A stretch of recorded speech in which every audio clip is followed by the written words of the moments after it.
Okay, what's up, guys? We're gonna start watching this Alex Hormozi video. I just want to go over it with you guys. I'm eating some Chipotle right now, so don't mind me.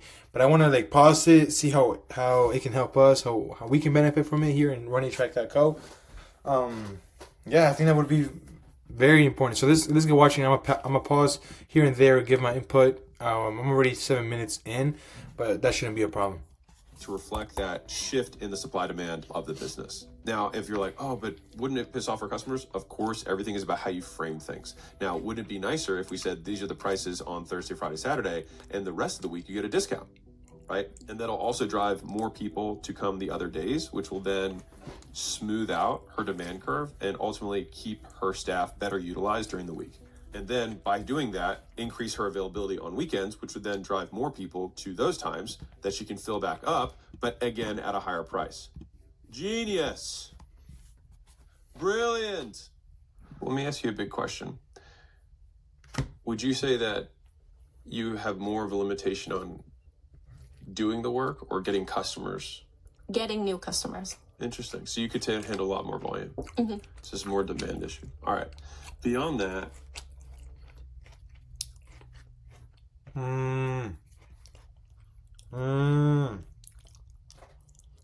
Looking for an easier way to get that LLC next to No. your business name? Say hello to Taylor Brands. Just go to the sure. site, enter your why the rush? There's no rush.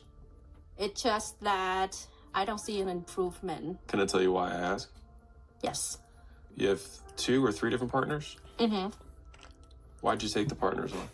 I did not have the manpower to manage. Didn't have the money to hire like a manager. Then I'll ask the question, why the rush of opening? Before you had the money and before you had the manpower. Ooh. I just thought that we would make more money. Ooh. Another location. I agree with you.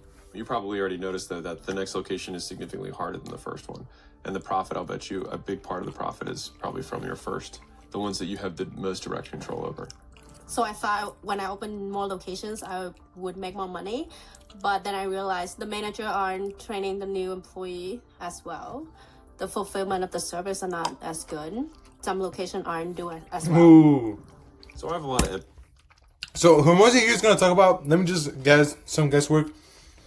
He's gonna be like, this is what you need to have your SOPs in place before you even try to franchise. Obviously, she's not exactly franchising, but she took on some partners. First and foremost, you chose the wrong partners. That's like straight up. That's factual. They're not putting in as much work. They're not doing this. They're not doing that. She could have raised some capital and she could have hired people that would have done a lot better for a job. First and foremost. That's second of all. Second of all, like I said, she did not have the SOPs in place. If you ever have read the E-Myth by, I think, Michael Gerber, one of the greatest books out there for small businesses. If you ever get to read it, one of his main points is that you need to build a business like you're gonna franchise. If you're not building your business like you're gonna franchise, then you're not really building anything.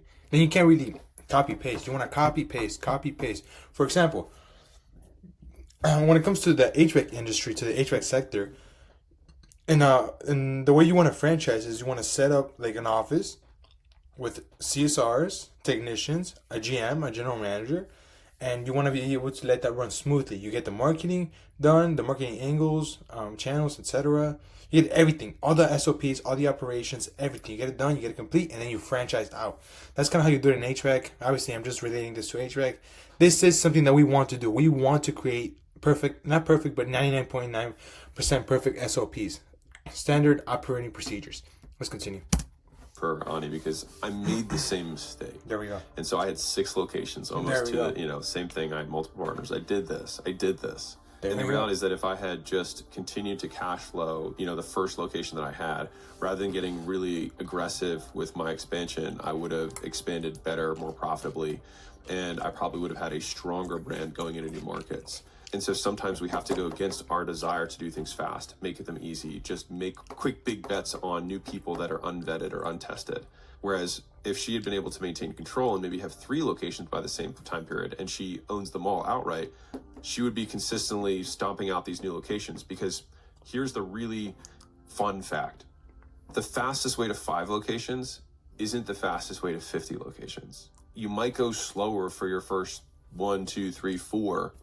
But by doing it that way, you set up the infrastructure, the foundation to be able to then aggressively go from 4 to 10 and then from 10 to 50. But you can't do that if you have all these hodgepodge deals on the side. Because let's think about this all the way at the natural extreme. Do we think the future version of the business is her with 100 different partners? Probably not. And if that's not the future version of the business, why start doing that today? And the answer to that question is one word: rush. This is the per location numbers. You own number 1 and number 4 outright. Number 1 makes the most profit, I'm guessing. Okay, so let's check here. Location number 1, that's the one she owns. I own 100%. She revenues $812,000. So, and she also owns location 4, but we can see that one's suffering a lot more because she probably puts her focus on location number 1. Actually, location number 1 is probably already done, probably already complete. Doesn't really need a lot of management. She already has the staff trained. Location number 4, I'm guessing she can't put as much attention to, only because she has to focus on location 2, location 3, and location 5. On average, net margins for each location is 28%. So yeah, that's a good average. But yeah, I mean, like Hormozi stated, it is pretty insane the fact that she can margin that with all the overhead.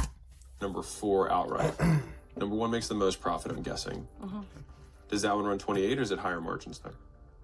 It's around the same margin. Okay, so it's like 20. So really, Yeah. okay, cool. So that one makes like 250,000 a year, something like that. Yeah. Okay, and then all of them kind of maintain the same margins, or are any of them not profitable? Or are they all profitable? Very similar margin. Really? Yes. That's interesting. That's not common. That's a good thing. Yeah. That's a kudos to you. Talk to me about the membership process. So we just started a membership. We're still working on it. Okay. Not rolling out yet. So you've never really tried to have some sort of upsell offer? We do have an upsell. When a client come in for that $99 set, I usually upsell them to $170, which is like a better set of lashes. Okay.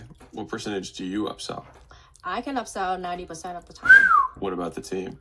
Probably do less than 50. They don't even ask. They don't even ask. I Yes. mean, I guess they're getting, if they have 50, it's not bad. It's not bad. Also, in terms of close rates, you have like 99% close rate for people. That's nice though. A good offer. They have a good offer. They have a good offer that can bring people in and then upsell them. And the 50% upsell is pretty good.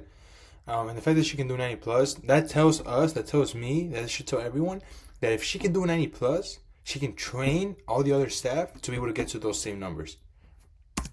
I probably wouldn't. I don't even know if I would track. I mean, it's worth tracking to see if it falls off. But what I'd be more interested in seeing is the close rate on upsells, because the $99 thing is not where not where you make your money. So she's got a really big opportunity here where she's saying that they close 100%, but it's basically pre-closed people who already checked out on a page. And so when someone walks in already having spent the money or knowing that they're going to spend this money, they already know the price, they have the card down. Those are, like, in my opinion, just absolutely assumed close. It's like you're not going to mess those up. The real opportunity, though, is that these are essentially lead magnets. They're front-end promotional offers that are not designed to make money. The offer that's designed to make money, the profit maximization component of it, is the upsells. If she's not getting a huge percentage of people to take the upsells, those are all the missed opportunities. Because think about it like this. Let's say she breaks even functionally in terms of costs after payroll and taxes and materials and rent and labor and all that stuff on these promotional offers. Because if she only did promotional offers, she wouldn't have any profit in the business. So the real business is the upsell. And that's what we have to be focusing all of our attention on so that we can maximize that step 1 to step 2 take rate. Nice. What's the incentive for the girls to stay? The lash artist. Because I'm assuming that you could lose them pretty easily. I'd offer training and to, advance their techniques. But mostly which the other people are delivering on. Money, yeah. Yeah. So do you lose them to other competitors, or do you lose them more to them just going out on their own? Going out on their own. That's one huge problem that I have is I don't know how to prevent them from taking our clients either. Yeah. Ooh. I have ideas. Ooh, that's a big one. Oh, now we have an ad. Whatever, take that down. But that is insane. You guys heard that? That is crazy. That is also a problem. I don't want to say it's a big problem here in HVAC, but I would say that is a small problem that we also have. Is that kind of like, bro, that's our client. You're just a technician. Don't take a client. That's not for you. Let's continue. Here. Okay, let's do it. Come on over. So here's how we're gonna do it. Number one, we're gonna talk about pricing. I think you have a little bit of an opportunity there that I'll walk through in terms of search pricing. Number two, membership that you're trying to put together. I have a lot of ideas on what we can do to make that better. Three is gonna be the upsell process. Next one is gonna be career path for your team so that you can try and keep more of them. Ads plus attribution. How do we know we're getting what we're spending for? This is gonna be a big one. Partnership. It's hard for me to even talk about the other 5 without going into this, because I think that this is the one that feels the heaviest to me right now. Because fundamentally, if we don't nail a partnership, then none of the execution is going to happen. That's what happened after I went back from the event. Like, hey, this is all the things I want to do, but they're not really on board. Yeah. Okay. Check this out real quick. So this is the $100 million scaling roadmap. Layla and I spent 200-ish. I already have this. He just talks about how to get to 100 million. This is important for anybody out there who's doing business, who wants to get to 100 million. I would say when it comes to this, a lot of people have limiting beliefs. They're like, oh, I can't do it. 100 million? That sounds insane. I would say to anybody that thinks that, you can definitely do it. We can definitely do it. Let's do it. That's all I'm going to say. But yeah, let's continue with the video. It's kind of like an ad for him. I filled this out and they gave me a call later, book a call with them so I can go to their little class. I'm not saying that it's bad. I'll probably go. I'm not sure, but we'll see. Her partnership structure is because all of these things that I'm going to go over are wonderful ideas and they're great things that she could do to potentially grow the business.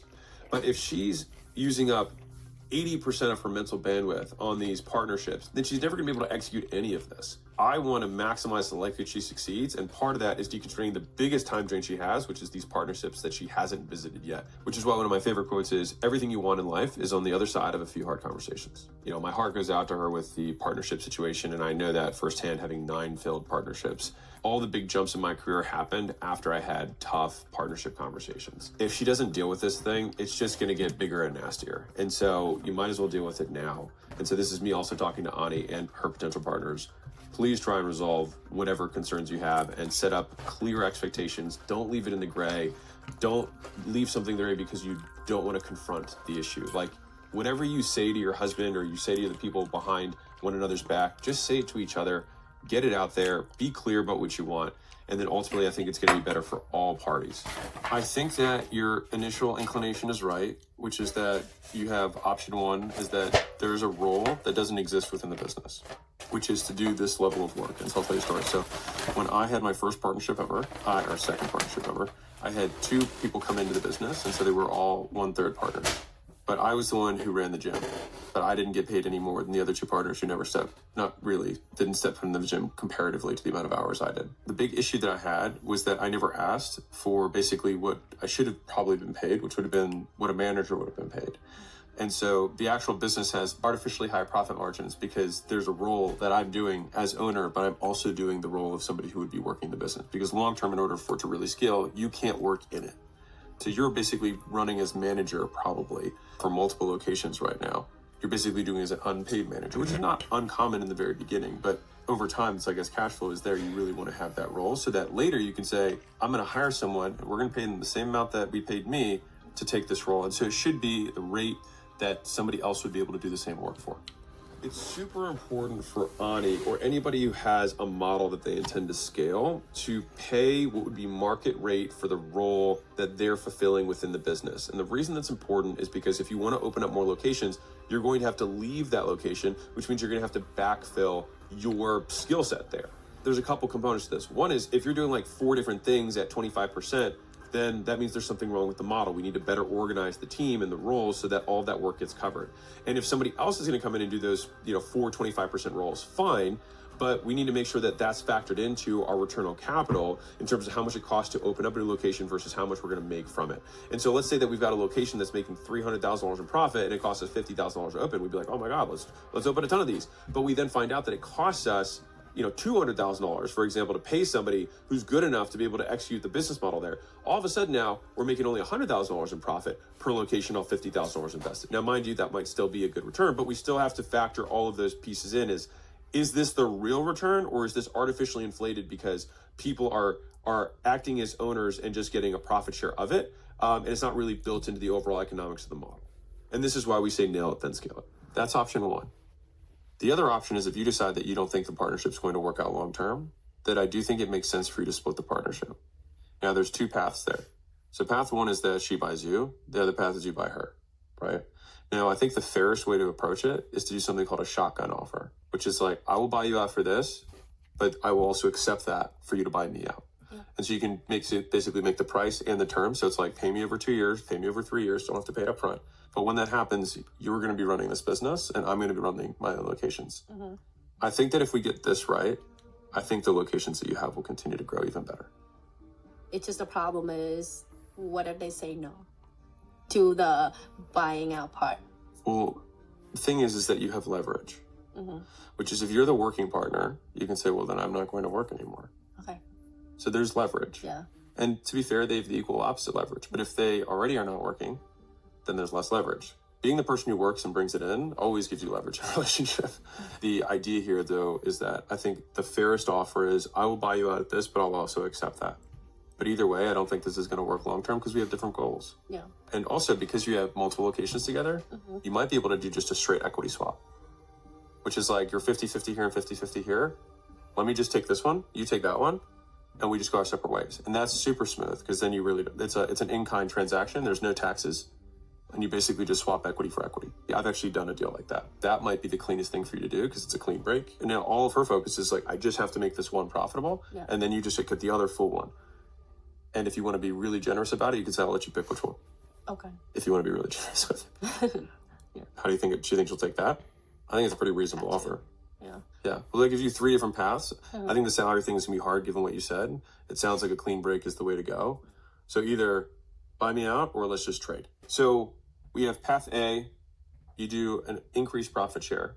Path B, which is shotgun offer. Path C is we just consolidate. I take the other half of this one, you take the other half of that one. Which one do you think you'll offer? Offer the first one first, and then if they say no, because I still want to have the relationships. I still want to run this business together if they on board. How many years have you done this with them? 5. But it has been working. So before we just kind of... We were friends. We would just let it be. Yeah.